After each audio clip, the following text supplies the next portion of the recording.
The planet of Roman is a hotbed of villainy and corruption.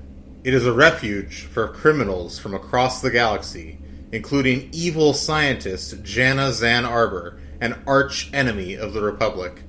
In order to foil Zan Arbor's insidious plans, Obi-Wan Kenobi, Anakin Skywalker, and a team of Jedi must infiltrate Roman, disguised as a band of thieves. Where lawlessness is the law, the Jedi will have to master the art of deception to trap a master deceiver.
No.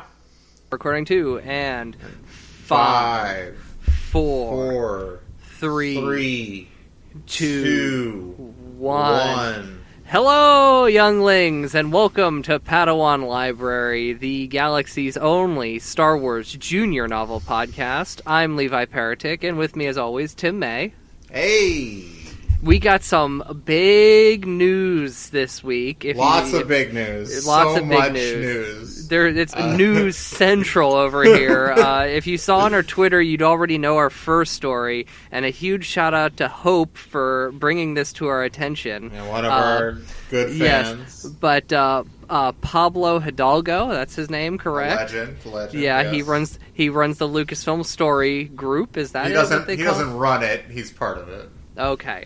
Well, He's anyway, I think Jennifer Heddle, I think is the name of it. Okay. I think I don't know if things have shifted or anything, but yes, he has. Jennifer sounds familiar because I want to say Yes. she was thanked in the Join the Resistance books or something like that. There was some Yeah, mention of her yes. when we were talking about those.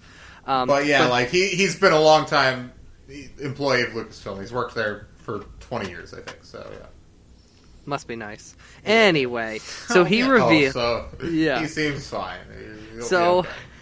You're so jealous of everyone. You have the most jealous mind.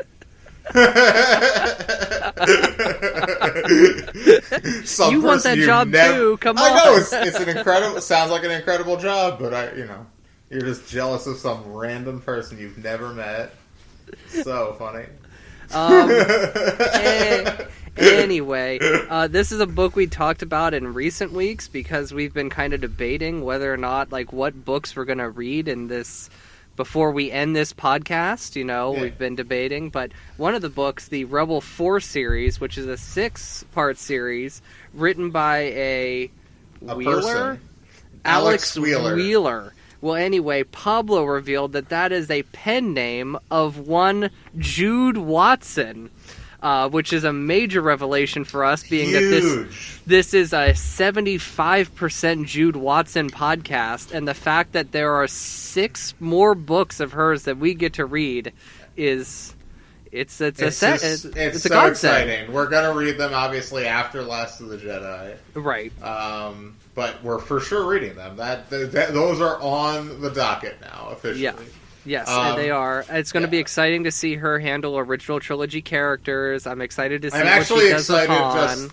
I'm just excited to read something with those characters that's not Jedi Prince. Jedi Prince, which we're going to be back in that world next week. But I love the prequel era, but I'm not like one of these weirdo people that thinks that they're better than the original trilogy. Mm-hmm. And sorry if that describes our listeners. I don't mean to call you weirdos, but it's a bit weird to me. I love Revenge of the Sith as much as a lot, but you know what I mean. When I think of Star Wars, still the first things I think of are all from the original trilogy. You know what I mean? It's still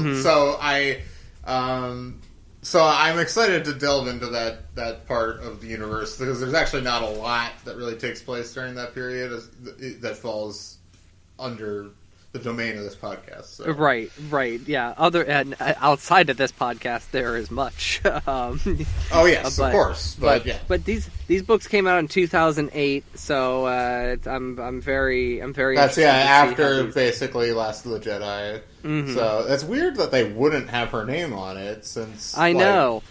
And I mean, maybe she chose not to, but like it's not her name. Like I know her Jude Watson is a pen name. Yes. But it's closer to her real name.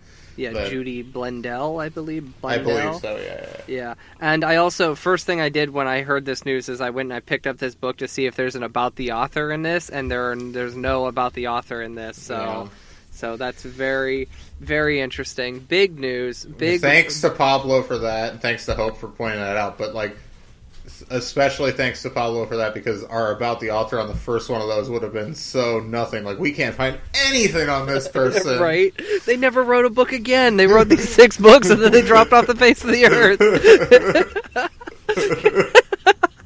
We start digging further and further. Unless she's used the name on other books too, which is possible. Because Jude Watson, she's used that on like the 39 Steps book that she wrote or whatever. So. Right, yeah. Oh, so we have that. We have and we're going to talk a little bit about next week. We have the big Senate draft coming up, but before we're going to lay out the rules for that. We're going to hash out the rules, I should say, because we haven't really determined them yet. But then... but before we get to that, you surprised me yesterday. Mm-hmm, I sure did. And you have designed 2 T-shirts. Well, it was 2 T-shirts. We'll get into that. So. I can maybe predict what went wrong with one of them. But the so whatever. It's 1 T-shirt, and is it the first one you sent me? Yeah, it's okay. So go if you're a fan of the show and you want to support us, go to tpublic.com, search Padawan Library, and you will see the official Padawan Library Until the Books Are DEWBACK T-shirt. We're recording this very late, and I can't guarantee I'll remember to do this, but I will try to remember to put a link in the description of this episode. I hope that works out. But yeah, so anyway, but I am stalling. I don't know why. I'm sorry. We're recording this as late as is possible. Mm-hmm. So literally just a few hours before it posts. So yeah. Anyway, the shirt's really cool. Until the Books Are DEWBACK. It's a fun, clever idea. It says "Until the Books Are," and then there's a picture of a DEWBACK. So I think you guys will like that. I hope. Yep.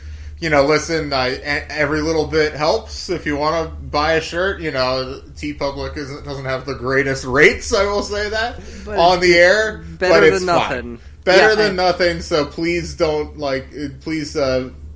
feel free to grab that. And the design's available in sticker form and magnet notebook, form. pen. Notebook, all kinds of forms. So and I should tell people. So we had a second shirt. The reason it got taken down is because I modeled it after the Supreme brand, of course, the iconic little red with that Supreme type in there. But I put Supreme Leader Snoke Larone for all you Jedi Prince fans out there. From Lost City of the Jedi, Snoke Larone. One of the deepest, even your typical Star Wars fan would be like, well, I know Supreme Leader Snoke, but Snoke Larone. Yeah, he had a last name. Yes. No, he didn't, because he's pointless. Thanks to Rise of Skywalker. Anyway. Whatever. So the Jedi draft, we did that already. And I just wiped the floor with you. But I don't know. The listener said otherwise. One listener said otherwise. No shots at that listener. She can feel the way she wants to feel about it, but I feel like I just destroyed you. You had so many dark side people on your team. That team was going to implode. You know, that was like a bunch of ball hogs on a basketball team. That'd be like if Jerry Stackhouse and like all the like post Jordan like pre LeBron guys basically on one team. It would be a disaster. Okay, so I love making basketball references. You do. You love the basketball. Okay. Yeah. So anyway, that draft that was just a 2-person draft, but we're gonna have a third person on next week. My brother. So I was thinking, there's one thing we have to decide right off the bat. Do we want to do rounds or do we want to do a snake draft? Let's do snake draft. Okay, so whoever gets the third pick will also get the fourth pick, and then when it goes back, if you guys don't know about this stuff, I hope we can make it make sense next week. So we're doing a snake draft, that's for sure.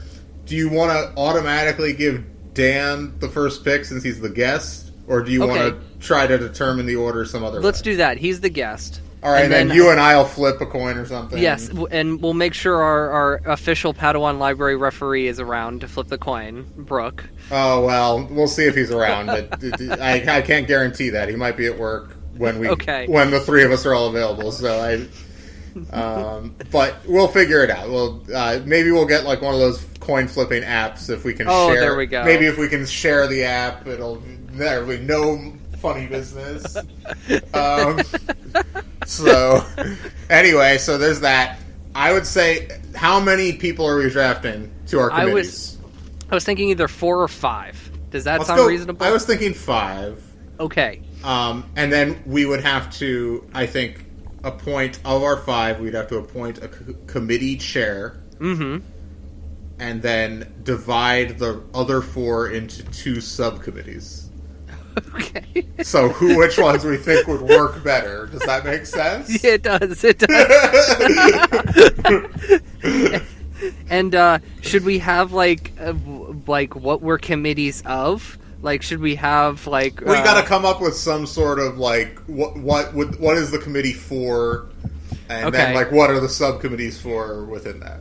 Okay, so what if that's our you know how in the Jedi Draft we had team names? What if our team name is like what our committee is for? Whatever the committee is, like you know, yes, like in real politics. Real politics. So yeah, it'll be fun. Everybody's gonna have a great time. I have a list of all the senators. You found that on Wikipedia too, the senator list. Senator list, and I'm gonna print it out. So. I'm going to do all my research ahead of time, but I'm going to have one printed out so that so I can cross out the names as they're taken and everything. It'll be great. It's going to be so fun, guys. That'll be the first half of next week, and then we're going to do Jedi Prince number 3. Zorba the Hutt's Revenge. Oh, he's going to take revenge. You notice how Zorba the Hutt on the cover, by the way, this is a preview for next week. Mm-hmm. Zorba the Hutt on the cover is just Jabba with a beard. Yes, he is. Good job, Drew Struzan. Shouts to Drew. He's the best part of those covers. I mean, let's be honest. Oh, I mean, he does a fine job. The best part of the books. He does a fine job of, just putting in the least amount of effort possible. And no shots at Drew. He's obviously a legend of the game, but still, that's obviously work that he did not care about at all. So. Yes. Which is fine. Why should he? I don't know. But yeah. All right, so we got the business out of the way. You got anything else you want to talk about? Oh, Clone Wars starts tomorrow. Oh, yes, it does. I'm pretty excited about it, actually. I obviously can't say anything about it, but me and my brother will both have watched it, so we'll talk very vaguely next week about it. I've heard that Disney Plus put out like a list of essential episodes to lead up into the new season. That's good because everybody I know is always asking for like what the essential episodes. So if it's like covers the whole series, that might be good. That might be a good place to start. Ooh, I may look into that. So so you can catch up a little quicker. Yeah. Well, I stalled and then I picked up Sopranos and. Oh yeah, you've been watching Sopranos.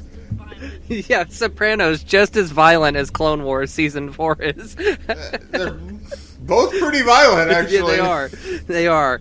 I'm and almost like done. I'm almost done with season 2, so... I feel like you're gonna always get some violence in a Clone Wars episode, and you're not always getting violence in a Sopranos you're episode, not. So. No, you're not. Yeah. You're almost done with season 2? What's just... anything crazy just happened? If anything... Not in the last episode, nothing too crazy. So you're not on the, like, second to last episode yet? No. Okay, I won't say anything. No, but all the stuff with Dr. Melfi, and the fact that she's going to a psychiatrist, too, and it's Peter Bogdanovich. Yeah. The episode was the one where she like flipped out in the restaurant in front of her son about the person smoking, and like she is so Tony at times. Oh my god, it's funny. I love. Oh, it's such a great show. It's also just one of the funniest shows of all time. That it doesn't get enough credit for how funny it is. It is so funny. Anyway, the reason we're recording so late is I've been sick all week. I had dizziness and nausea all week. By all week, well, on Tuesday especially, it was quite bad. Like we were going to record Tuesday, and I could not focus on the book because I got too dizzy and I would throw up. Like that's how bad it was. So then I slept for like 14 hours. And I felt mostly okay yesterday, but I'm fine now. But if they linger, I'll go to the doctor. Don't want to worry the fans. I'm glad you're feeling better. And the good thing is about this is I finished the book on Sunday, and you have just finished the book moments ago. So well, here's the reason fresh in your mind. The reason it took till then is that I just went. I read about half the book several hours ago, and then I went to a friend's house to watch the new episode of Picard, and we went out to eat, and I didn't get back till like 6:45, and I had to just run through the rest of the book. I was just like standing in my kitchen, like standing upright, reading the book. So it's fresh in my mind. Hopefully I didn't Anyway, so when we get back, we're going to be talking about the changing of the guard. Maybe it's time for a changing of the guard on this podcast. We need new hosts to come in and replace us. Luckily, your brother's coming in next week. Yeah. So some fresh blood. When we come back, we're going to be talking changing of the guard, Jedi Quest number 8. Stay tuned. Welcome back to Padawan Library. I'm Tim May, here as always with Levi Paratic. Hello. And this week, after we were very tepid about last week's book, we have a very eventful book here. Extremely. The Changing of the Guard. This is the longest Jedi Quest book. Is it period, maybe? I haven't looked into maybe that. The first one was a bit longer, but certainly the hardcover's longer. But you know what I mean. This was like 152 pages, which is, to me, as annoying as it can be as a for this podcast when I'm rushing to finish a book. It is actually very appreciated because the hardcover's 170, by the way. Right. The hardcover's longer, but regardless, this is to me the platonic ideal for one of these books in terms of page count because. It's like, it still feels like short and compact, but there's enough space to sprawl out a little so that the plotting never gets too, crazy and, rushed. So, I like this one, just heads up. But, I know I hope that's not a spoiler. And we like this cover. I think we've touched on this last week. We touched on it a bit last week, yeah. Yeah, this is the first cover that feels like it's been kind of painted. It's not like a hack Photoshop job. There's still a little bit of wonky anatomy. Anakin's arm is the most wonky part of it, and actually, his face if you look is at a little his, silly. you look at his hand, it looks like it's in front of Obi-Wan's arm, and the lightsaber hilt goes up in front of Obi-Wan's cloak arm, and then the blade is behind it.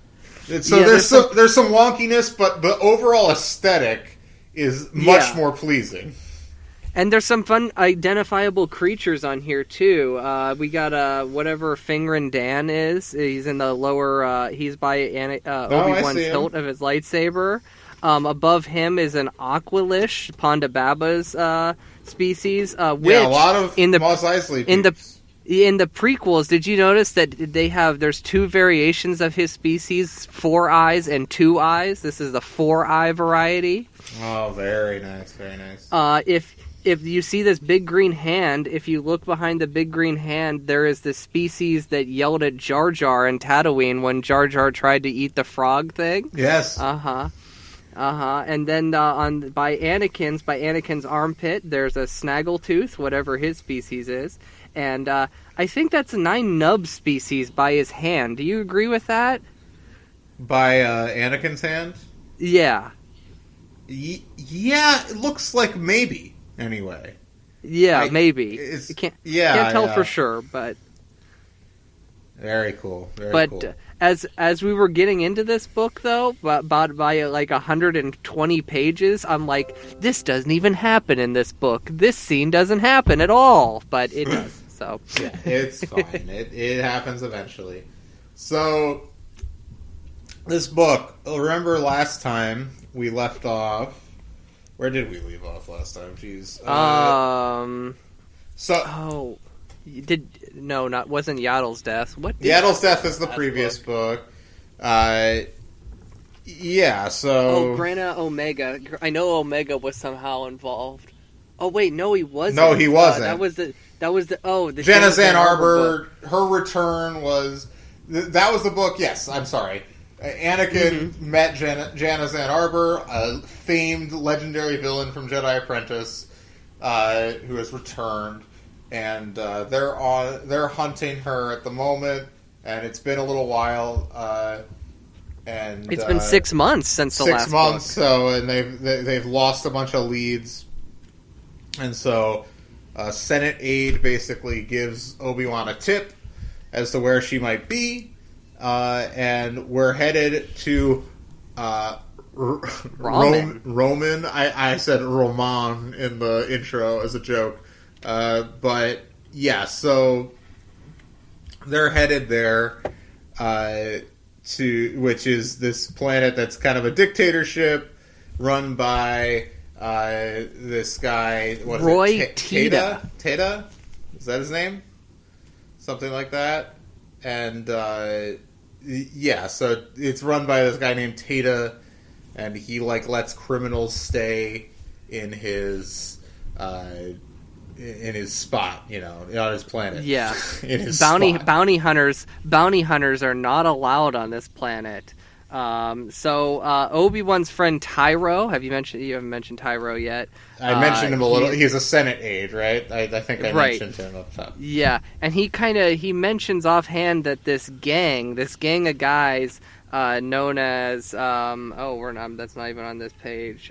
The Slam Gang. The leader of the gang is a character named Slam, and then he's got 3 cronies. And yes. Obi-Wan, he gets an idea about so this gang, they escaped from prison and then they were recaptured recently. So Obi-Wan has the idea, well, maybe we'll pose as Slam and the gang, and we will go to Ramen, and we will use that as cover to catch Zan Arbor. Yes, so, yeah, that's the actual plan. And so it's going to be Obi-Wan and Anakin, and Siri and Ferris. And Ferris is very uncomfortable with this plan. Mm-hmm. So he's a little goody two-shoes about this plan. This whole plan overall. Jedi shouldn't be lying, undercover shit. It bothers him. And, he's actually got some decent points, and he's kind of proven somewhat right by the end of the book. Spoilers. Mm-hmm. But Anakin's annoyed, and Obi-Wan even is just like, this kid. This guy, I know. So, yeah, it's delightful. And I mentioned the dictator Tata, is right. That's yeah. And so they go and meet him, and they're dressed up and Obi-Wan's dressed up like a dandy. They keep talking about it. Yeah, he's a dandy. Yeah, Slam dresses like a dandy, which is mentioned more than once in the book. So the Marquis de Obi-Wan, it is out there, and Siri gets to dress sexily, and there's so much to talk about here with that, but there's honestly that is going to be the primary focus of this episode, I think. Because tension is starting to build between the two of them. It's between Obi-Wan and Siri, playfully there. It hasn't been as obvious as as Tall and Qui-Gon, but all of a sudden it's there. And I'm starting to think I'll be bringing back an old saying, but but I'll hold off a little bit until we get to one passage. I assume you marked one passage to read because it is absurd. Yeah, I'm sure I have. Yes. So anyway. Okay, moving on. They're looking for Xan Arbor, and she is staying on this planet, right? On Roma. Mm-hmm. Yes. And so they go undercover, and when they land on the planet, as Slam and the boys, they the crew, Slam and the gang, Slam and the crew, they or whatever, they they're immediately greeted by a representative of Teta and the dictator. And they're basically taken to meet Teta pretty much right away, right? Isn't that? Yeah. And Teta says a bunch of gross stuff to Siri. He wants to hold hands with her. Let's see. They meet Teta. Okay, that's in my notes. Oh, and he gives them a house to stay in. So, he is so welcoming of... Oh, and this gang, they, rob some treasury. Yeah, this gang, Slam and the gang, they're famous for, robbing some treasury, and the money was, never recovered. They stole a lot of crystalline vertex, and there's some rumors that they have this plan to, rob the Senate treasury. Is that it? That's why they're kind of, famous, so that's why he gets a little buddy with him. Oh, I do have a moment here. Okay. What page are we on? 41. Okay. All right, and it's right at the bottom here. The two Padawans hurried off. Suri adjusted her utility belt. I assume you have a plan? Almost, Obi-Wan said. Just follow my lead unless you rather stop off at Tita's for that lunch, Obi-Wan teased. He ducked as an overstuffed pillow lifted by the Force flew straight at his head. Oh boy. Force pillow fight. Am I about... I'm trying to decide when the first time I want to say it is. Don't say it yet. There's a huge paragraph that we must read on the show. I also too, Obi-Wan, since Suri's outfit is a little too revealing, Obi-Wan is carrying her lightsaber for her.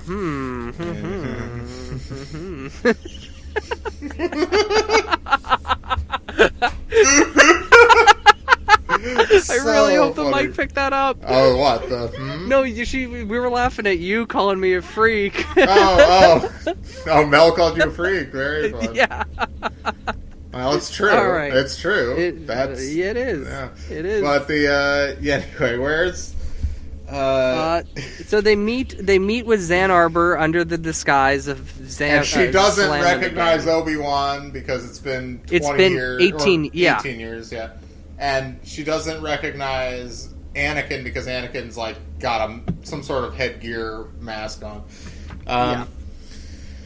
So, and she assures them she's retired, but they offer her to, to cut her in on their next job, basically. Right. They want her to make some sort of like nerve gas or something to stun some guard so that they can rob this treasury. So that basically she'll come along with them and they can trap her in their ship and apprehend her, basically. Right.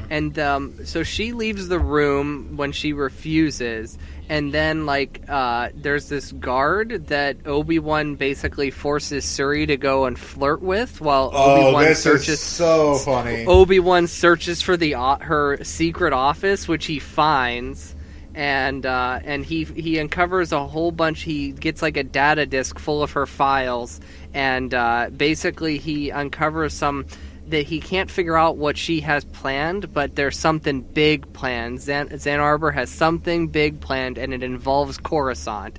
So where are you looking for? This is where we're at, page 48. This is the big moment. So the security guard's name is Hugh, okay? So Obi-Wan hesitated by the tea table, pretending to finish his cup of tea. Siri sauntered across the room to Hugh. Obi-Wan watched her over the rim of his cup. He almost choked. The Siri he knew was gone. This Siri didn't stride across the room. She wafted. Something happened with her hips and her legs and her hair. He wasn't sure what. He just knew that they moved differently. He just knew that whatever it was female. I love Jude, but jeez. That is very, very, very sexy. Listen, I'm gonna say it. Obi-Wan. He wants to fuck. That is the truth. Like, I'm interested because this relationship has been very well tended to in Jedi Quest. I don't think the roots of it in Apprentice are all that interesting. Like, they have like a mildly combative relationship in like one or two of the books, and she always felt like kind of like if they didn't have Bance, they'd have her. Not that like Bance never felt like a romantic interest for Obi-Wan, right? But like basically a friend or like one of his peers. She always felt like the B team person, but I have really liked her in these books. Obviously, the undercover stuff from the hardcover, right? Well, then they've gone undercover. Like this. Well, is I mean, the when she pretended to leave the Order. Oh, right.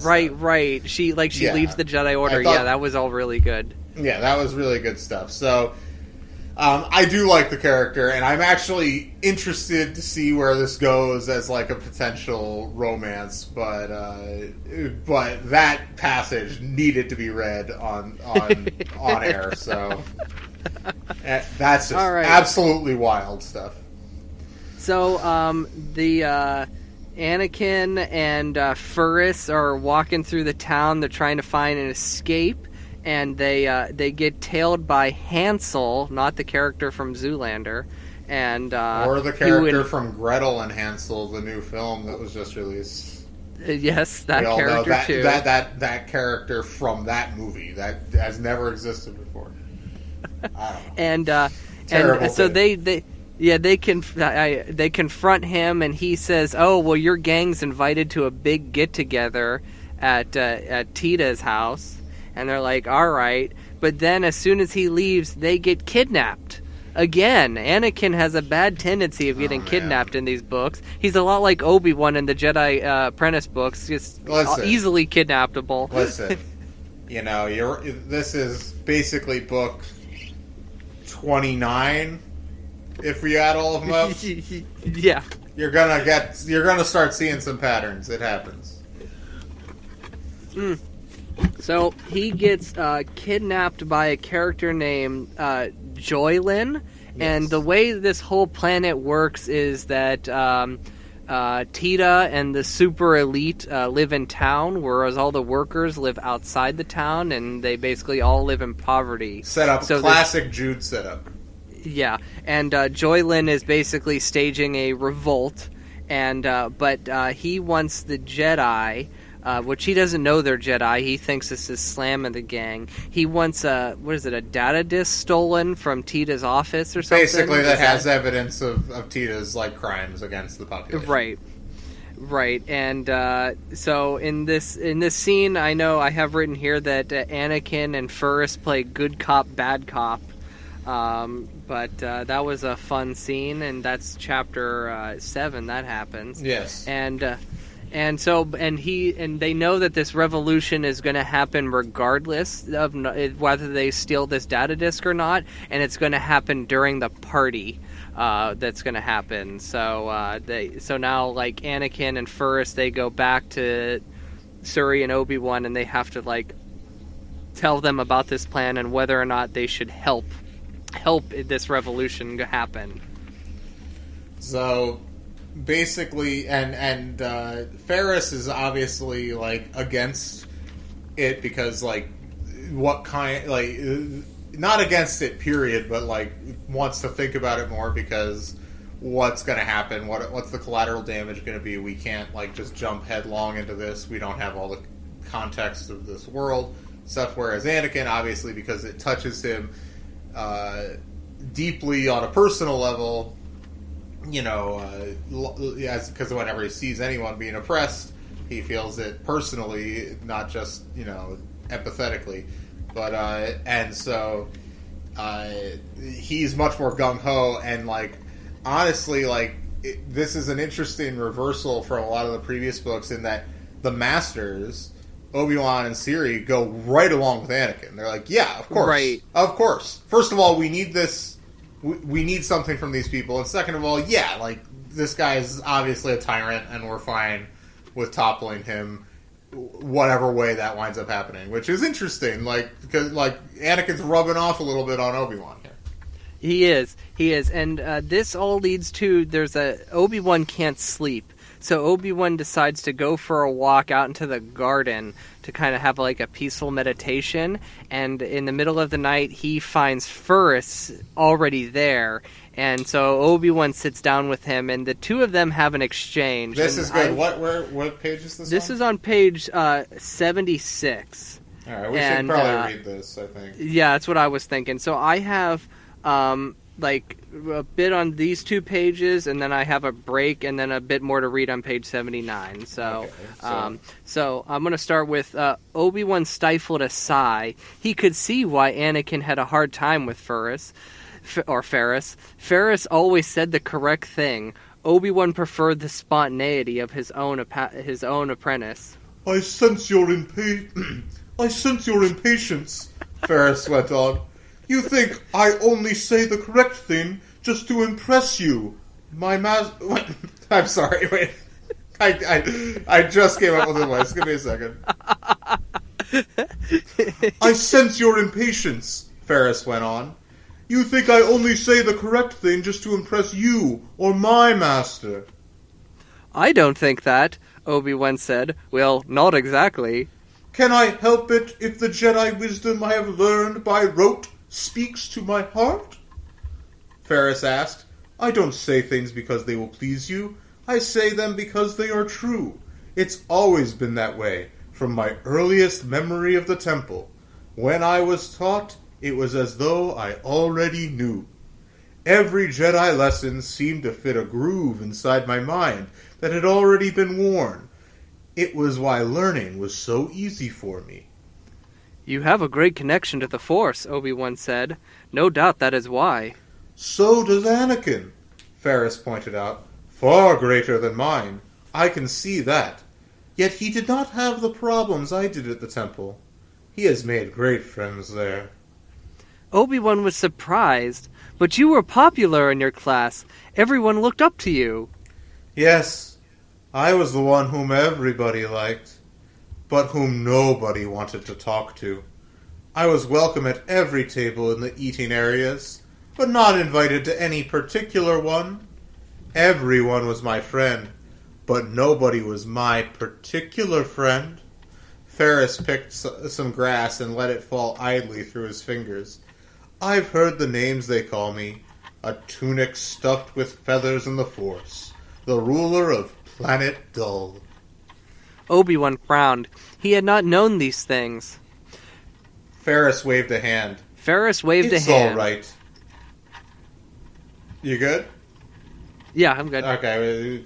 Our connection's a little bit choppy, guys. Yeah. I have fingers crossed. There's 35 mile per hour winds here right now. So okay. It's been fun. Okay. Ferris waved a hand.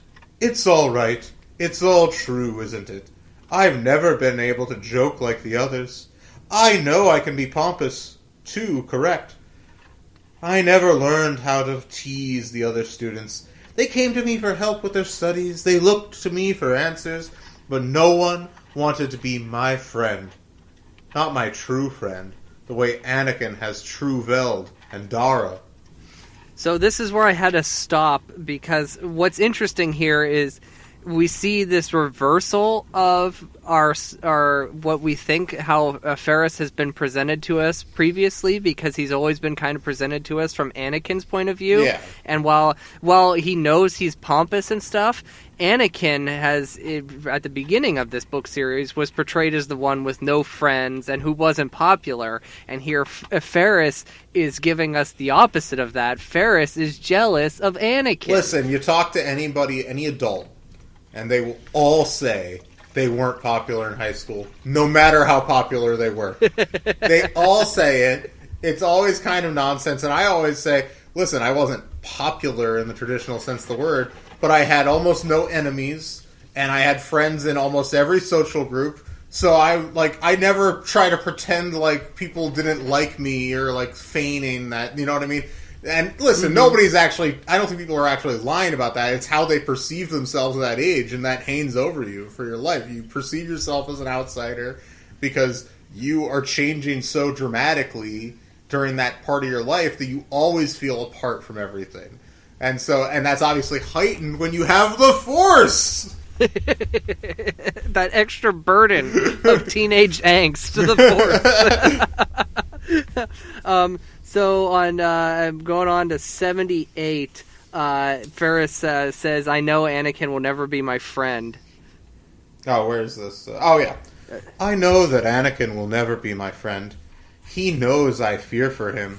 I give him warnings when I know I shouldn't, when I know it's none of my business. So he resents me. I thought in the beginning, since I was a little older, that I could tell him things that other students couldn't.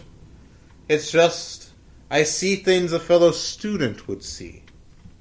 Here it was. Ferris had been leading to this. He wanted to tell him something.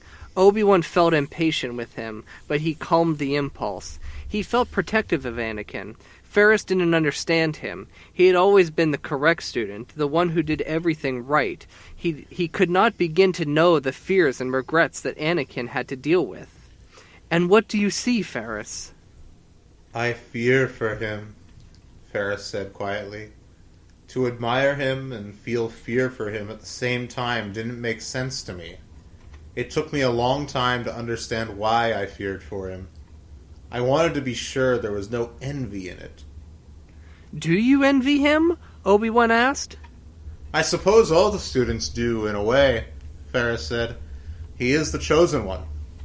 But what worries me is his will. Ferris hesitated. His power is so great that he thinks his judgment is as well. You saw his arguments tonight.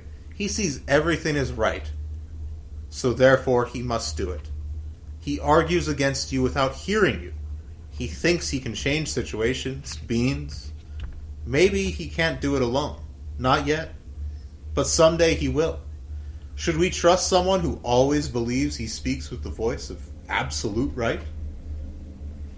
That is it, Obi-Wan thought. That is what I see. What surprised him was that it was coming from the mouth of one of Anakin's peers, a boy only a year or two older than Anakin, someone who had only been on a couple of missions with him.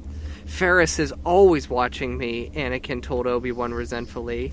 And so Ferris was. But Ferris's mature judgment surprised Obi-Wan, surprised him and irritated him. He had to admit, Ferris did not allow for the goodness of Anakin's heart. He did not see how hard Anakin tried. He did not know that Anakin questioned himself all the time. Damn. This is some just, Ferris is a little dull, but I feel like we got some character building going on. Yeah, I'm starting to warm to him in this book. Yeah, a little bit, and I like the idea that he is kind of like the exact opposite of Anakin. He's Anakin's foil in a way, and he's kind of like the ultimate good who will eventually battle the ultimate evil. We know how that turns out. He doesn't have any part in taking down the ultimate evil, but it's Jude's, like, the way she understands Anakin, the way she writes for Anakin, it feels so correct, and it really kind of deepens. I feel like my understanding of Anakin is deepened reading these books. Absolutely. And this to me is actually, it's, I may have talked about this, and I apologize if I have before, but often people talk about, like, speaking of Clone Wars coming back tomorrow, people are like, oh, well, Clone Wars made me like Anakin finally. And that's true. Clone Wars made Anakin likable in a way that he wasn't in the movies. But what these books do is they make him understandable. You get, and not that I think the movies do it that well enough, but I would say that these books really, like, where he comes from and his inner life and his motivation and what leads him ultimately down the path towards Vader. I think these books do great work on that front. Oh yeah, and the passage too about how Ferris says, Anakin always believes that he is right. And reading that, it echoed back to me into, like, Attack of the Clones when, him and Padme are having the conversation about politics. Where he's like, of course fascism's great! What are you talking about? That might have been the first warning sign for Padme, to me. I know. Is that he's like, yeah, like, why don't we just give all the power to one person? Sure, Anakin. But whatever. But I really enjoyed this scene. This is one of the best scenes in the book here. This garden scene, it's fantastic. This scene, like, I made fun of Ferris with the voice and everything, but you're committed to it now, though. Yeah, because listen, we know there's a whole series of books coming out where Ferris is the main character, and I'm gonna have to read so much, and he's gonna be like an adult in that.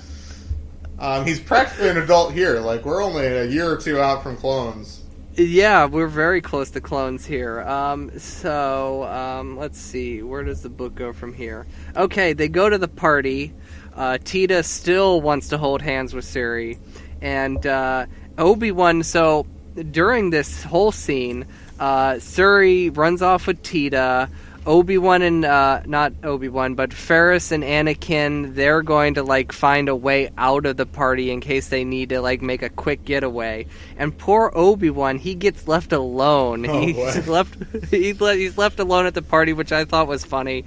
And then all of a sudden a man approaches him, and it's the real Slam. The real Slam of Slam in the gang.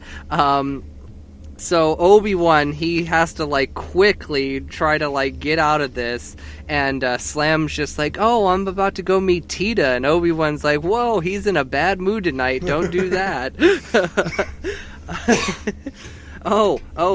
There's this scene on 91 with Ferris and Anakin that I want to read too. So basically, Suri is fraternizing with the people at the party, and Ferris and Anakin are observing. So, all right, I know where to start. Here we go. Yeah. Ferris spoke quietly, incredulously to Anakin. Are you seeing what I'm seeing? Anakin gulped. I think so. She's flirting. It looks like it. She's flattering people. Yes. And she's smiling. It's not just smiling, Anakin added, in the interest of accuracy. She's gushing. This is just absolutely wild stuff. Siri looked in the middle of a group of admirers. Someone had tucked a bright red flower behind one of her ears, and as Ferris had hissed Anakin in a fierce undertone, Siri left it there.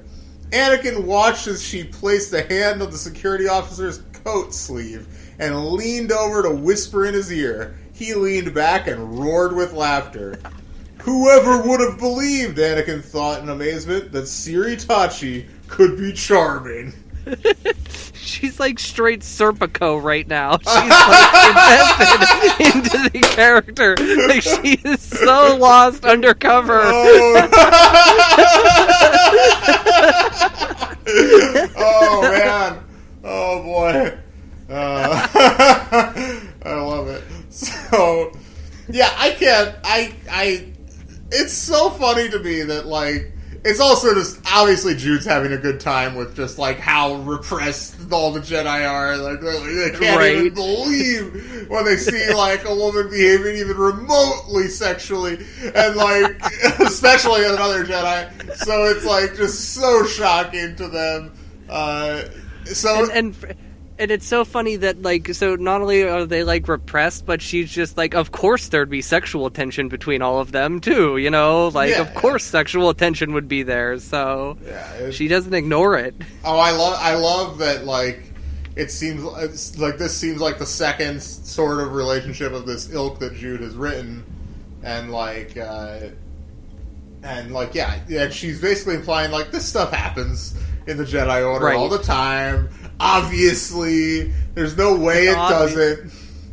Like, you know what I mean? There's no way. Like, it's like these people all grow up together and they don't have any social interaction with anyone else. And yes, it's like forbidden, but like, it happens. Stuff's gonna happen sometimes. I'm not even saying anything's really acted upon necessarily on a regular basis, but like, these feelings are going to be acknowledged every once in a while. It's going to happen. So I appreciate that from Jude.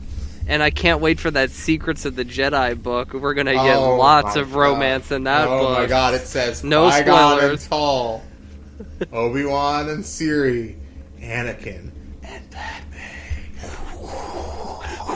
Oh man, I'm getting so hot right now. I can't wait for her to write Padme again. I'm so excited. I'm really excited for that. Yeah.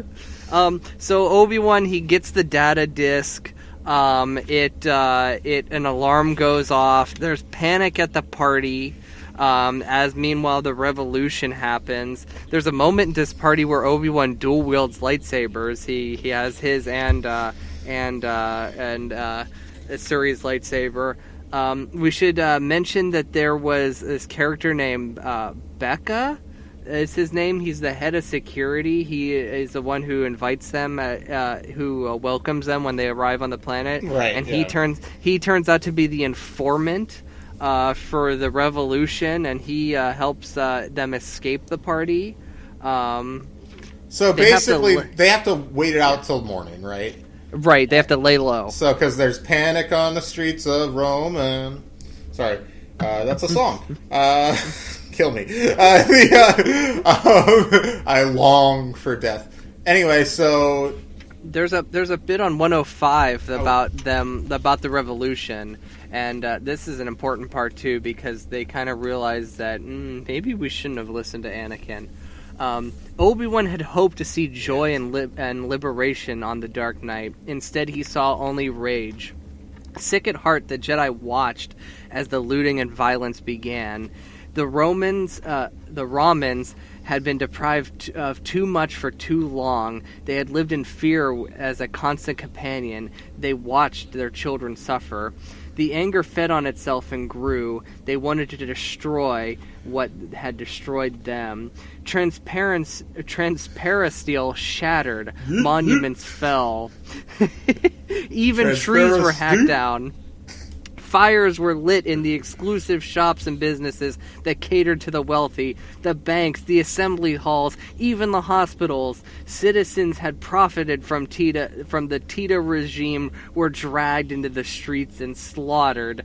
The Jedi could not be everywhere. It all got out of control too fast. Suri and Obi-Wan were shaken. They had taken a risk. They had hoped for the best and seen the worst. Obi-Wan saw the horror through Ferris's eyes. Suri's apprentice grew silent. Obi-Wan saw him shudder as he saw the things that he had feared would happen. "We did this," Ferris said. Joylin, more like Joy Lennon, if you know what I mean.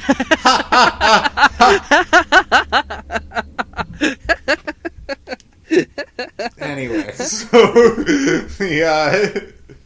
so basically they wait out the night, and by the morning, Joylin has seemingly taken over operations of the government, and he makes a big address on television. I don't know, and he says that he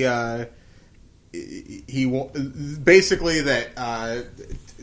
Tita? I keep forgetting his name. Tita and Zan Arbor are at large. They've escaped. And remember that the Resistance people had promised our heroes to get them Zan Arbor in exchange for them helping with the disc.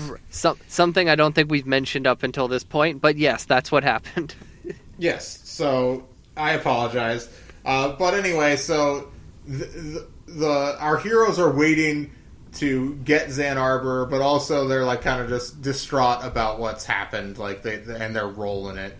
So basically, Joylin announces that Tita and Zan Arbor have fled, and they're looking for them. And starting an hour from that point, he will start executing all of Tita's like cronies. Until he returns and turns himself in, basically. So the clock is ticking. This is like the Joker in The Dark Knight. Exactly. He's kill a person every hour until Batman reveals himself. Oh my god. Oh jeez. You know what? That movie, it holds up. I don't know what to say. You know what? I love that movie. It's a great movie. I watched it last summer, and it's just crazy how good it is. It's ridiculous, honestly. It's ridiculous that a movie of that scale is that good. Like, it's crazy to me that it's in the over 21st century. It's been over a decade, and I still reference lines from the trailer daily. Yeah. Daily. I still think of, like, I'm a man of my word, and... the teaser trailer? Where it's just the bat symbol, and I remember everybody's like, what is that? That's like the way you're selling the Joker, but it was like... People will die. I'm a man of my word. And, that's exactly what Joylin's doing here. Thing he does right at the end, like it's like, I'm a man of my word, and I can't do it, but like, I'm not some YouTuber, so I haven't practiced my Heath Ledger Joker in the mirror every day of my life. But I just think about that often. It often runs through my head. I know.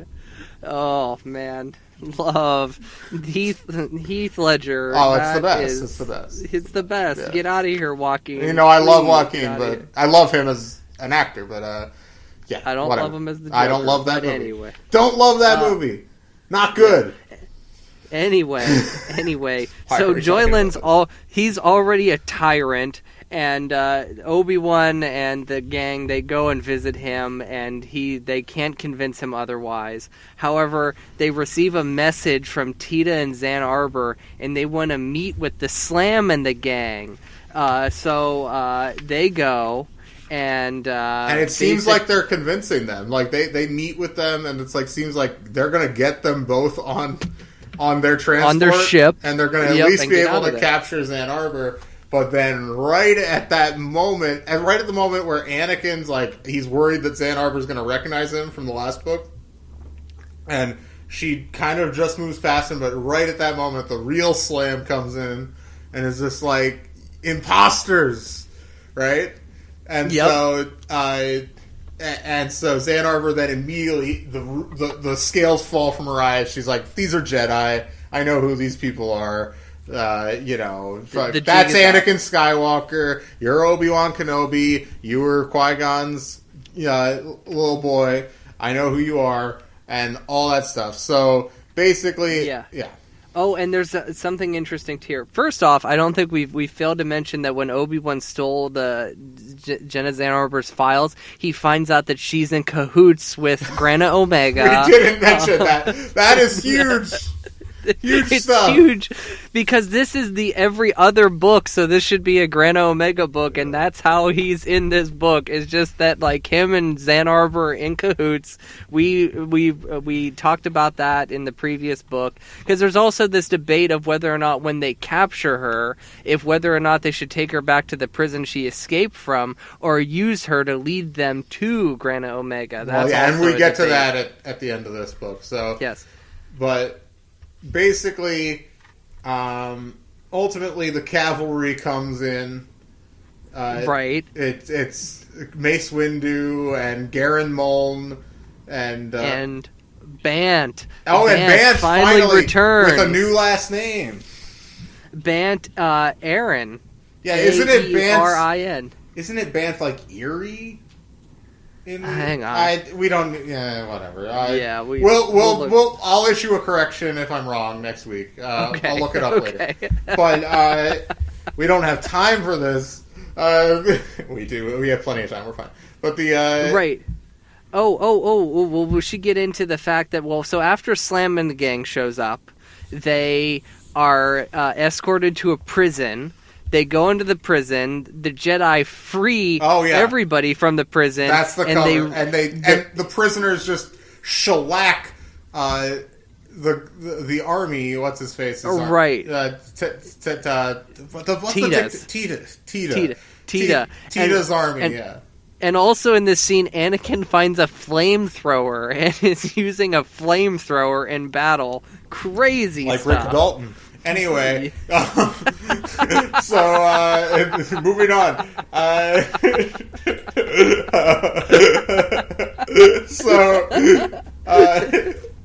We have such a rich mythology to our show. We do. We do. Yeah. So the Jedi team shows up.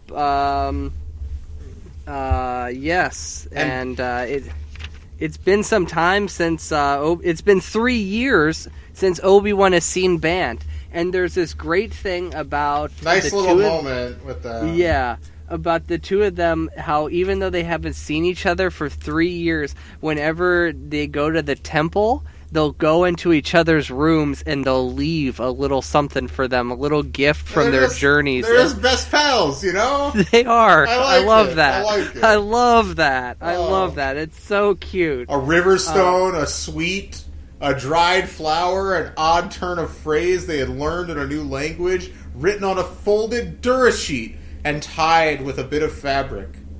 What a delight. That's so delightful. Oh, I love it. It's so good. It makes me so happy. Listen, I love these books. Listen, Brooke has been making fun of me lately because there's this moment in this old Superman comic from the late 80s, Man of Steel by John Byrne, where he first meets Batman in that continuity, and Batman looks up into the sky after Superman flies away, and he says, "A remarkable man, all things considered.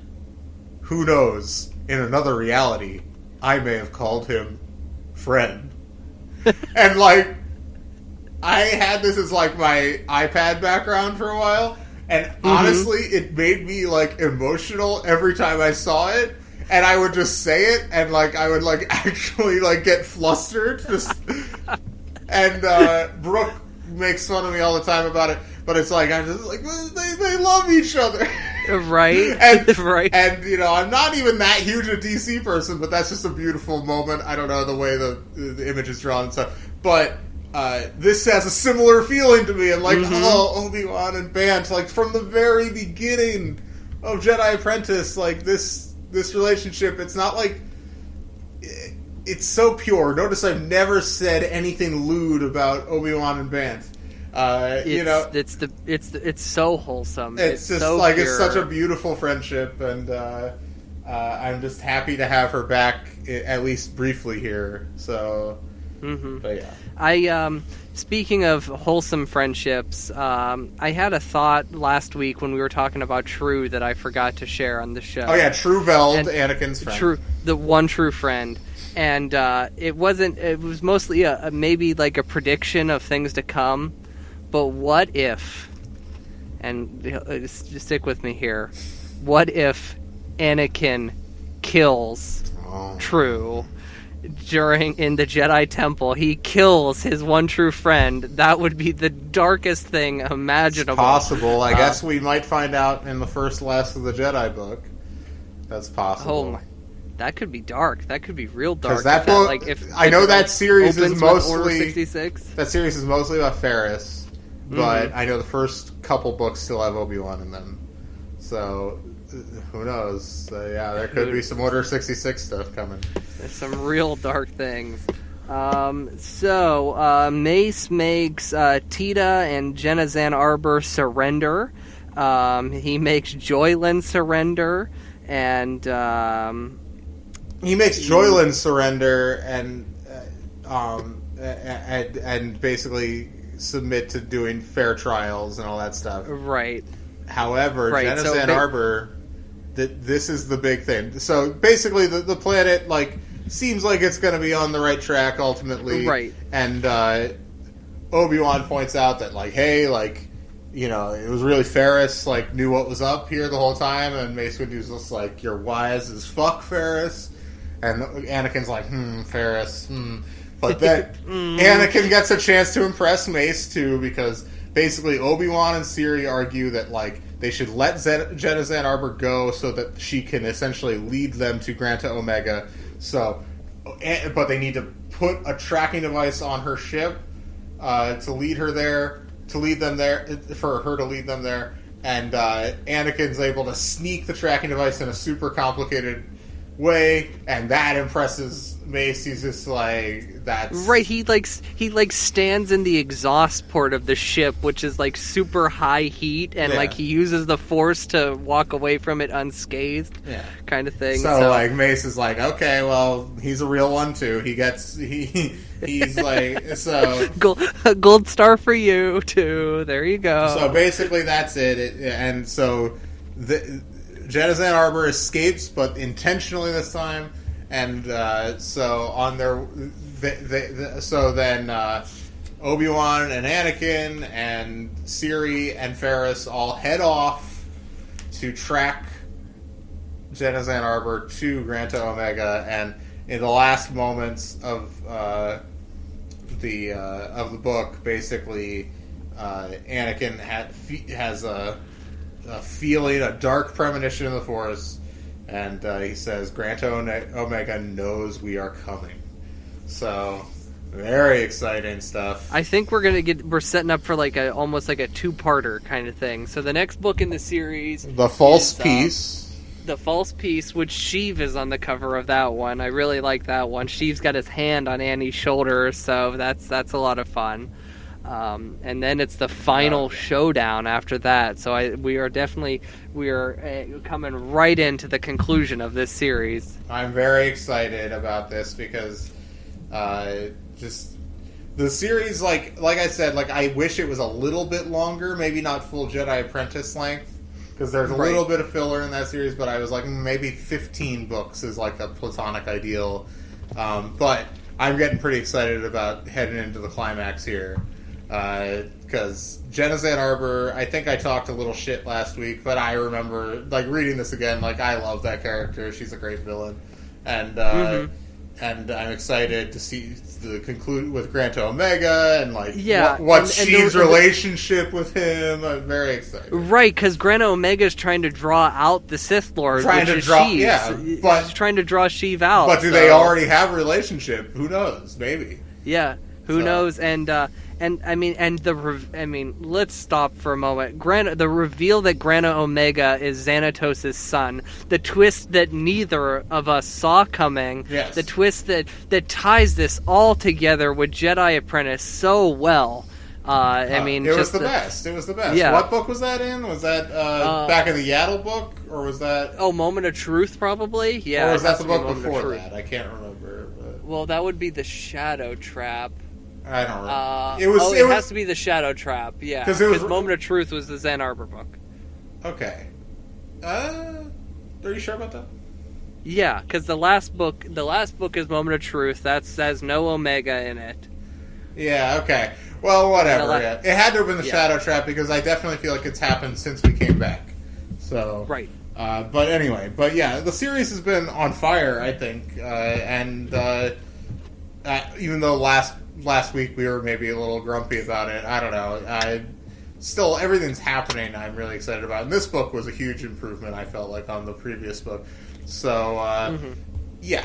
And you know what I'll say too? Jedi Apprentice has not had. Jedi Quest has not had the lows that Jedi Apprentice had. Those two books that we really didn't like in Jedi Apprentice, we have never gotten right that after low. Xanatos died, basically. Yeah. Yeah. So I agree, and I think I'm not expecting. I mean, we only got 2 books left, so I think we're good. But anyway, this one, I don't know. This is I think I got to go pretty hard here. This is a 10. This was just entertaining. Despite the stress of the situation surrounding me having to read it, I was just really engrossed the whole time. And lots of big stuff happens here. You get lots of characters that I love. They deepen characters I was more skeptical about, like Ferris, and we get to see and Siri is deepened. That wasn't a character I was skeptical of, but Siri gets a lot of fun stuff to do, even though I made fun of some of the writing. Although I think it's self-aware enough, it is. But seeing Bant again, we talked about that. This was a delight. Changing the guard, easy 10 for me. I agree with you. It's a 10. It's. I'm not even go. Yeah. I could be convinced to go conceived because but I just feel like now we've had enough of these that I'm like, is this really a top tier? I don't know. But. Right, I feel like maybe we're given too many 10s, but the problem with me giving a 9 is I have to find some sort of flaw in the book, and because we have a rating above 10. I feel like it's 10's not the same thing as a 10, in other circumstances. Right, there's nothing about this book that I can point out and be like, well, I didn't like this. The book was entertaining front to back. It was the perfect length. There was nothing about the plot that felt stunted or rushed about it. And like you said, we get the character development, and the last couple books, there's been fan service. In the Jude verse fan service with Bant showing up and True showing up in the last book, the whole Jedi team, the whole big Rise of Skywalker scene. Oh boy, in the last book was fantastic. But yeah, I can't complain about this book at all. I had a lot of fun reading this book. The cover on the book is good. It's one of the better covers we've ever discussed. Yeah. So everything. This book is just a 10. That's it. So yeah. All right. So next week, False Peace. No, that's 2 weeks from now. Next week is Jedi. Oh, right. Is Zorba the Hutt's Revenge, and then 2 weeks from now we got the False Peace and the final showdown. So we're going to be wrapping up Jedi Quest pretty soon, and by the end of the Jedi Quest thing, we'll have our big schedule. We got to talk off air about what we're covering, when, and all that stuff. But this, but yeah, Jedi Quest coming to an end pretty quickly here after our break. So something we should do. We don't need to discuss this on air, but I'm going to. Should we do So with Jedi Apprentice, we had the 2 special editions. Yes. All right, the 2 special editions of this book would be Secrets of the Jedi and Legacy of the Jedi. Legacy of the Jedi. Those are Clone Wars books. They would fit perfectly in between the Boba Fett books because that's the same time period. Yeah. So should we do Zorba the Hutt's Revenge, the 2 Jedi Quest books, and then a Jedi Quest wrap-up episode, like we did with Jedi Apprentice? That makes some sense. Yeah. Maybe that's a good idea, and then we would do maybe the first 3 Boba Fett's, then do Secrets or Legacy, and then the whichever next one's 3 first, Boba yeah. Fett's, and then we finish it with the last one, and then into Legacy or whichever one is the second one will serve as our kickoff into Last of the Jedi. Something like that. Well, that's not set in stone, but that seems good to me. But that works. We'll figure out the specifics of it, and we'll announce date by date sometime in the next couple episodes. Maybe not next week because it's going to be a jam-packed episode, but it's going to be so packed. So yeah, get ready. Get ready for the Senate Draft next week, guys. I hope you're excited. We got the Senate Draft and we got Jedi Prince. It'll be our goofiest episode ever. I'm really excited about it, actually. I'm just gonna say I love democracy. That's what I'm gonna say. Oh boy. So anyway, thank you all for listening. Please remember to rate, review, and subscribe to our podcast on your podcast service of choice. Apple Podcasts would be the most helpful for us. Check out our TeePublic link for that new T-shirt. Yeah, and yeah. So get your Until the Books Are Due Back T-shirt. Until the books are due back. The library's closed. Padawan Library is hosted and produced by Tim May and Levi Peretic. It is edited by Tim May. Our theme song is by the Astral Project. Our artwork is by Freddie Funbuns. Copyright 2020, Tim May and Levi Peretic, all rights reserved.